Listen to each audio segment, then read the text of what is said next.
បាទសួស្តីបងប្អូនទាំងអស់គ្នាបាទថ្ងៃនេះខ្ញុំមានលំហាត់ចំនួន3ខ្ទង់បាទដែលលើកចេញពីសៀវភៅគណិតវិទ្យាថ្នាក់ទី3បាទពាក់ព័ន្ធជាមួយនឹងការចែកចំនួនបាទដែលមានលេខ0ហើយលេខ0ច្រើនណាអញ្ចឹងលំហាត់នេះបាទខ្ញុំគិតថាវាគឺជាកលឹះបាទមួយដែរសម្រាប់បងប្អូនបាទជាពិសេសគឺបងប្អូនថ្នាក់ទី3ទី2ហ្នឹងនៅពេលដែលគាត់ចែកចំនួនហើយបាទលេខបាទនៅសល់លេខ00ខាងក្រោយហ្នឹងគាត់អត់ដឹងថាត្រូវធ្វើយ៉ាងម៉េចចឹងនៅក្នុងវីដេអូថ្ងៃនេះគឺសង្ឃឹមថាបានទៅជាបាទចំនួនស្មារតីទៅកាន់បងប្អូនណាថាការចែកចំនួនដែលមានលេខ0នៅខាងក្រោយណាលេខ0ចំនួនដែលមានលេខ0ច្រើនទៅធ្វើយ៉ាងម៉េចបាទតោះឥឡូវយើងទៅសិក្សាទាំងអស់គ្នាណា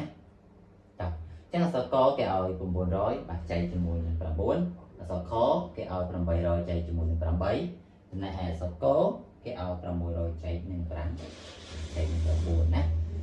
បាទអញ្ចឹងយើងមើលអក្សរកបាទមុននឹងចូលដល់ស្រ័យខ្ញុំសូមរំលឹកតិចណាតកតងជាមួយនឹងទីតាំងនៃជើងខាងការចែកចំនួនរបស់យើងប្រមាណទីចែកណាអញ្ចឹងខាង900នេះយើងហៅថាអ្វីដែរបាទបងប្អូនឆ្លើយទាំងអស់គ្នាបាទគេហៅថាតំណាងបាទតំណាងចែកណាចុះលេខ9នេះគេហៅថាអ្វីដែរនេះលេខ9នេះបាទលេខ9នេះគេហៅថាបាទបងប្អូនគេហៅថាតួបាទតួចែកណាចុះប្លុកឡើងនេះបាទប្លុកឡើងនេះហៅអីទេប្លុកឡើងនេះហៅថាអីទៅបាទហៅថាបាទផលចែកនេះកន្លែងនេះគេហៅថាសំណល់បាទតោះណាបងប្អូនបាទជាហ៊ានបន្តទៀតបាទយក900នេះយកមកចែកនឹង5 9អញ្ចឹងយើងអាចយក900នឹងចែក9កើតទេបងបាទយកទាំងដុំចំនួនច្រើនបែបនេះយកទៅចែក9កើតអត់កើតប៉ុន្តែយើងចែក900យក900យកមកចែកនឹង9តែម្ដងគឺវាលំបាកបាទដោយសារតែ900ហ្នឹងវាមានចំនួនជាចំនួនច្រើនអញ្ចឹងជំហានដែលយើងធ្វើម៉េចដើម្បីឲ្យចែកស្រួលគឺយើងត្រូវកាត់បាទកាត់ខ្ទង់មែនទេកាត់វាម្ដងខ្ទង់យកមកចែកជាមួយនឹងតួចែករបស់យើងតោះណាអញ្ចឹងឥឡូវខ្ញុំកាត់ខ្ទង់បាទកាត់ខ្ទង់គឺកាត់ខ្ទង់ខាងមុខណាមានន័យថាយកលេខ9យកមកចែកនឹង9បាទហើយលេខ0នេះគឺយើងអត់គិតវាទេណាយើងទុកវាមកកន្លែងសិនចែកលេខ9អស់ទៅយើងចែកបាទចែកជាមួយលេខ0ទៀតតោះណា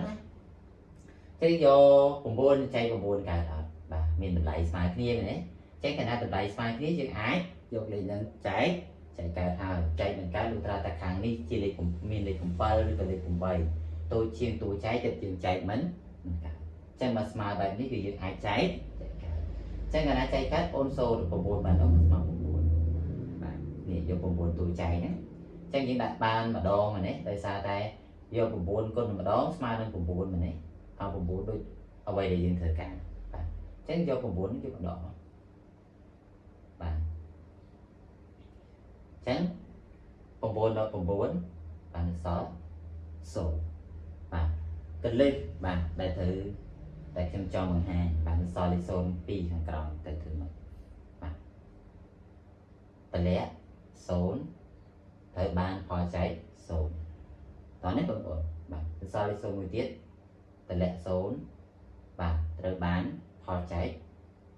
0តោះនេះបងប្អូននេះបាទអញ្ចឹង900ចែកនឹង9ចម្លើយរបស់យើងគឺបាន100បាទងាយបាទអញ្ចឹងនៅត្រង់ចំណុចដៃនេះសូមបងប្អូនទម្លាក់លេខ0ឲ្យប្រុងប្រយ័ត្នតែនៅមានលេខផ្សេងទៀតណាយើងទម្លាក់ឲ្យយើងបានថែមយើងបានប្រើសញ្ញាចុចបាទដូចជាមហាត់ធំទៀតបាទបងប្អូនទម្លាក់បានប្រុងប្រយ័ត្នអាចនឹងខុសបាទលេខហ្នឹងណាអញ្ចឹងទម្លាក់បានប្រុងប្រយ័ត្នណាអញ្ចឹងលំហាត់នេះវាជាមូលដ្ឋានគ្រឹះកាលណាបងប្អូនរៀនលំហាត់នេះច្បាស់បាទទៅចែកលេខធំទៀតក៏មិនបាច់បារម្ភដែរបាទតមកទៀតយើងចែកអក្សរខ800ចែកនឹង8បាទអញ្ចឹងយើងកាត់ខ្ទង់ណាកាត់យកប៉ុន្មានបាទកាត់យកលេខខាងមុខហ្នឹងលេខ8យក8ចែក8កើតអត់កើតបាទអញ្ចឹងកាលណាកើតយើងយក8នឹង0 8មកដល់មកស្មើ8នេះយើងដាក់បានម្ដងណាពីព្រោះថា8គុណនឹង1 8ម្ដងស្មើនឹង5បាទយក8ដល់8 0បាទសល់លេខ0ដូចមិញដែរតម្លាក់0បាន0តម្លាក់0បាន0បាទអញ្ចឹង800ចែកនឹង8គឺលទ្ធផលគឺយើងបាន1 100បាទងាយបាទតមកសតកវិញណាសតកមើលតណា600ចែកទាំង9បាទជាហ៊ានដបងទៅកាត់ខ្ទង់មកខ្ទង់មែនទេដូចខាងនេះដែរចឹងយើងកាត់យក6យកមកចែក9កើតអត់6នេះយកមកចែកទាំង9កើតទេអត់កើតទេមែនទេចឹងកណាកើតយើងមើលយ៉ាងម៉េចបាទដោយសារតែលេខ6ហ្នឹងវាមានចំនួនតិចជាងលេខ5 9តោះណាចឹងកណាចែកនឹងកើតកាត់ពីថែមខ្ទង់ទៀតមកបាទអត់ពិបាកទេចឹងកាត់មកខ្ទង់ទៀតបានប៉ុន្មានបាទ60មែនទេយក60យកមកចែកនឹង5 9នេះសូមនេះទុកសិនណាចា60យើងសូមឲ្យ9មក9មកដងមកស្មើ60បាទ9ម្ដង9 9 2ដង18 9 3ដង27 9 4ដង30 9 4ដង36 9 4ដង35ដង45 9 6ដង54 9 7ដង63 9 9 ដង6ដងមក54ណាអត់តគ្រប់ទេណាដល់ពេល9 7ដងបាទស្មើ63បើយើងយក7ដង63លើសចំនួនដែលយើងត្រូវការអញ្ចឹងយើងបន្ថយតួវាបានត្រែក5 6អញ្ចឹង9 6ដងស្មើ54អញ្ចឹង54យកវាមកបដកជាមួយនឹង60មក0 14កើតអត់អញ្ចឹងឥឡូវខ្ញុំប្រើវិធីដកបាទក្នុងវិធីបន្ថែមដែលខ្ញុំបរិយាវីដេអូមុនណាខ្ញុំសួរថា4ខ្វះប្រមាណមិនស្មើ10បាទ4ខ្វះ6នេះតែខ្វះ6សរសេរលេខ6លេខ0យក6បូក0 6បូក0 6ឃើញទេ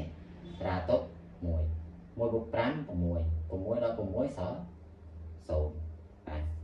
សល់លេខ01តម្លែមកក្រោមបាទតម្លែមកក្រោមបានប៉ុន្មានបាទ60ចែកនឹង5 9ចិត្តដូចមិញដែរណាចឹងយើងដាក់បានណាដាក់បាន6ដូចមិញដែរណា9 6ដល់54ចឹង9 6ដល់54ដកបាទដកវាមកបាទ4ខ្វះ6មែនទេខ្វះ6 6បូក0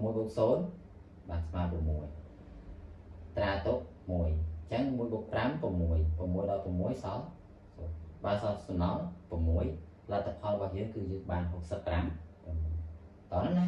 ចាំបើសិនជាបងអូនចង់ចែកទៀតថែម0ចែកបន្តទៀតណាបាទអញ្ចឹងក្នុងវិធីចែកបាទប្រហែលវិធីចែកដែលមានលេខ0ច្រើនគឺត្រូវបានបញ្ចប់ប៉ុណ្ណឹងបាទសង្ឃឹមថាវាគឺជា